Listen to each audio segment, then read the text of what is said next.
prejšnji oddaji smo si pogledali, kako se kruh peče na star način v stari pekarni, danes pa odhajamo drugam. A ne, Erik? Ja, danes odhajamo v tisto veliko pekarno, v tisti obrat, kjer se kruh peče za celotno Slovenijo.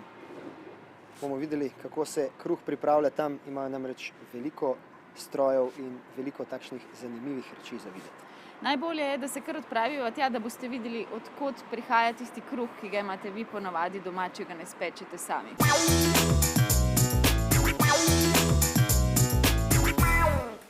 Gospod Peter, dober dan. Dober dan. Lep pozdrav, z vami so po telefonu govorila, dober dan.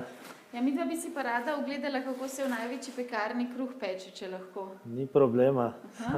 Še preden... Ali lahko kar gremo, ali? Ne, bi prej poskrbel še za zaščitno obleko, ki je obvezna pri nas obiskovalci in tako naprej.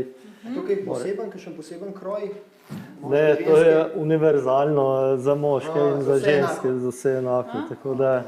Vmes tole vzel pa Maši pomaga.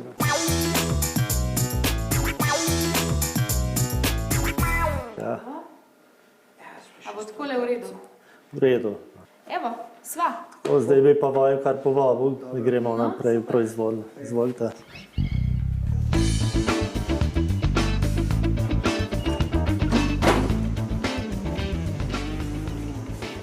Pred vhodom v proizvodnjo bi vaju prosil še umivanje rok. Je obvezno. Spet higiena, ne? Prav tako je prepovedano nositi razen kič in verižice, prste na kit. Jaz nimam nič, tako da imaš ti... Jaz pa imam. To je dovoljeno prste. Če poročni pol je dovoljeno. Samo poročni? Samo. A je poročni? Hvala. No ja, na pravi roki je, ne? No, to je en del, največji del proizvodnje, oziroma hala, v kateri poteka delo poklica peka. Ja, ogromna je, ne? Ja.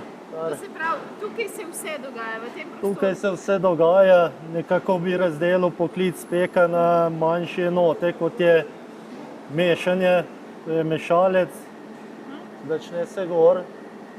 Imamo tele oblikovanje, naslednja faza in nekako proti koncu končna faza peka izdelkov, je pa dol, nižje. Opazila sem, da imate še vedno pletene posode. Zakaj uporabljate prav pletene posode za peko? To niso glih posode, to so pekarčki, ki so se uporabljali že davno nazaj. Večina proizvodne stremi k temu, da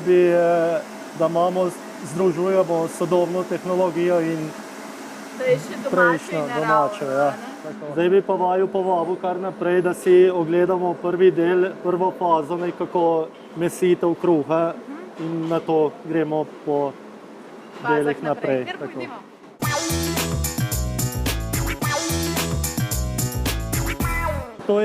To je en prvi del, kar se tiče poklica peka, kjer se kruh v bistvu začne z izdelavo oziroma pripravo. Tukaj se pripravi vse te osnovne surovine in tako dalje s pomočjo dozatorjev za moko. Tole morajo pa imeti 300-350 kg vse skupaj, če pogledam. Tam nekje, no. Zdaj bi pa jaz mogoče vaju dva ali pa tebe vprašal. Praviš, da je tvoja mama pekla doma, verjetno si bil kdaj zdraven, pa bi te vprašal, iz katerih surovin je sestavljen kruh? Moram priznati, da sem jaz bolj nosil posodo pa brisal. Sedi ena, bo.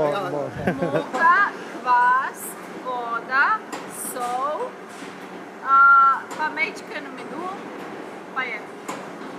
A bi lahko še enkrat ponovila? Moka, kvas, voda, sol, pa majčkena žlička medu. Dobro, med je že priboljšek, ne? Za poklic pek se dijaki lahko odločijo po končani osnovni šoli.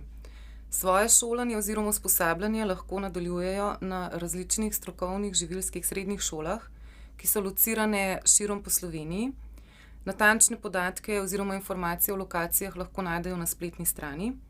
Usposabljanje poteka na 2 nivojih, se pravi, znanje dobijo tako teoretična kot praktične izkušnje. Svoje praktične izkušnje potem nadgrajujejo tudi s prakso v živilskih podjetjih, ki imajo za to verificirana delovna mesta.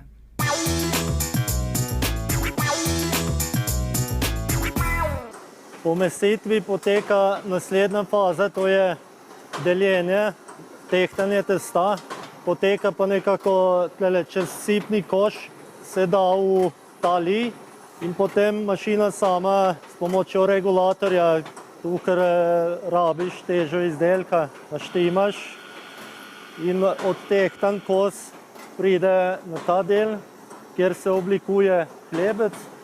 Da je pa hlebec čist okrogel, lepo oblikovan, gre pa še čez to mašino in šele na to poteka zlaganje v peharčke.